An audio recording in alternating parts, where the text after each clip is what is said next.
निकली। आखिर इस मैच में हुआ क्या जिसे देख के हम सबके रोंगटे खड़े हो गए। हमें न्यू ब्लड लाइन की एंट्रेंस साथ देखने को मिली, पर ओजी ब्लड लाइन के सारे पांचों मेंबर वन बाय वन आए। हमें पॉल हेमन किसी के साथ भी ना रोमन रेंस या सीएम पंक के साथ आते हुए दिखे। इंटरेस्टिंग बात तो तब हो गई जब रोमन रेंस और सीएम पंक एक दूसरे को स्टेयर डाउन देने लगे, आंखों से पूरे। जब तक वो केज में थे एक दूसरे को घूरते रहे। मैच की शुरुआत हमें मेन इवेंट जे ऊसो और तामा तोंगा के द्वारा होती हुई देखी। ब्रॉन्सन रीड ने इस मैच में एंट्री लेते ही जे ऊसो की बहुत पिटाई करी। इस मैच में तब तक एडवांटेज न्यू ब्लड लाइन के पास था। ब्रॉन्सन रीड और तामा तोंगा ने मिलकर जे ऊसो की पिटाई करी अपने भाई को बचाने के लिए ओजी ब्लड लाइन की तरफ से। उसके बाद जिमी ऊसो आए, पर जब इस मैच में वेयरवुल्फ जेकब फातू की एंट्री हुई, आपको बता दूं यहां पे सोलो ने रोका बकायदा तोंगा लोआ को और जेकब फातू को भेजा, जिन्होंने सच में जिमी और जे ऊसो को डिस्ट्रॉय कर दिया। इसे देख के तो सच में मैं भी डर जाता हूं। अगर मुझे सामने इसके रख दिया जाए तो मैं केस से बाहर भाग जाऊं। हमें सैमी जैन आते हुए दिखे ओजी ब्लड लाइन से नेक्स्ट, पर यहां पे सीएम पंक पहले केस से बाहर निकलना चाहते थे और मैच में एंट्री लेना चाहते थे। रोमन रेंस ने उन्हें रोक दिया, जिसके बाद रोमन रेंस और सीएम पंक के बीच में केज में ही हमें काफी ज्यादा तनाव बढ़ता हुआ दिखा। फाइनली हमें यूसक तोंगा लोआ की एंट्री होती हुई दिखी, जो इस मैच में मोस्टली इररेलेवेंट थे। पर अब हमें देखने को मिले ओजी ब्लड लाइन की तरफ से सीएम पंक, जो रोमन रेंस को धक्का मार के उनसे पहले इस मैच में एंट्री लेते हैं। रोमन रेंस बिल्कुल फ्रस्ट्रेटेड लगते हैं इस एक्ट से, जिसके बाद सीएम पंक टूल किट निकालते हैं और वो सबको बुरी तरीके से पीटना स्टार्ट कर देते हैं। पर तब तक जब तक हमें वेयरवुल्फ जेकब फातून के सामने आते हुए नहीं दिखते। सर पे टूल किट लगने के बाद भी वो सीएम पंक पे अटैक कर देते हैं। ये बंदा सच में इंसान है ही नहीं।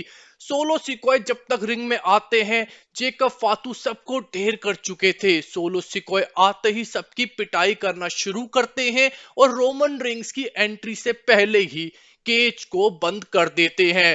रोमन रेंस ने दिखाए कुछ फ्लाइंग हाई फ्लाइंग मूव्स। हमें रोमन रेंस केज को क्लाइंब करते हुए दिखे। उसके बाद बाकी के जितने भी मेंबर्स थे न्यू ब्लड लाइन की, उनकी पिटाई करते हुए दिखे और उसके बाद तो उन्होंने क्रॉस बॉडी भी मारी। पर ये मैच धीरे धीरे रोमन रेंस के अगेंस्ट जाता दिखा, जब सीएम पंक और उनके बीच में कहा सुनी स्टार्ट हुई और वॉर गेम्स का मैच बिगेन हो गया, जब पूरे के पूरे 10 सुपरस्टार हमें रिंग में देखने को मिले। पॉल हेमन एकदम से भागते हुए आए, उन्होंने रोमन रेंस और सीएम पंक को शांत करा और उनसे हाथ जोड़ के भीख मांगी कि दोनों एक दूसरे का साथ दो वरना हम हार जाएंगे। इसके बाद दोस्तों इस मैच में 3 पल थे जिसने इस पूरे मैच को डिफाइन करा। रोमन रेंस स्पीयर मार रहे थे, उनसे गलती से स्पीयर पहले सीएम पंक को लग जाता है, जिसके बाद न्यू ब्लड लाइन इस मैच का पूरी तरीके से कंट्रोल हासिल कर लेती है।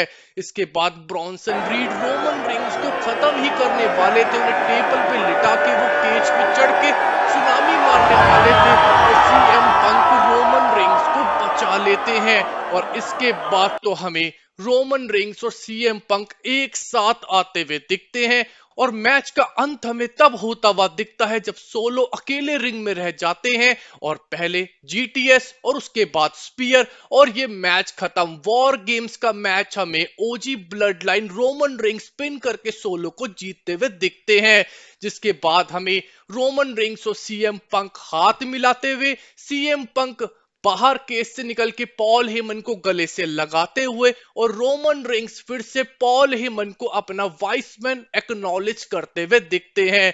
ये फोटो दर्शाती है कि ओजी ब्लड लाइन ने न्यू ब्लड लाइन को हरा दिया है, जिसे देख के अब साफ लग रहा है कि रोमन रेंस वर्सेस सोलो का मैच भी जल्दी हमें एज ए ट्राइबल चीफ कौन बनेगा देखने को मिलेगा। इंटरेस्टिंग पार्ट ये था कि सीएम पंक अभी भी रोमन रेंस के साथ गुड टर्म्स पे है और इस मैच के बाद तो रोमन रेंस और सीएम पंक के बीच में जो एक हीट थी वो भी खत्म हो चुकी है। तो ये था दोस्तों हमें न्यू ब्लड लाइन वर्सेस ओजी ब्लड लाइन के मैच का पूरा हाल। आई होप आपको ये वीडियो अच्छी लगी हो। इस वीडियो में दोस्तों बस इतना ही। चैनल को सब्सक्राइब, वीडियो को लाइक एंड शेयर। आपका बहुत बहुत धन्यवाद।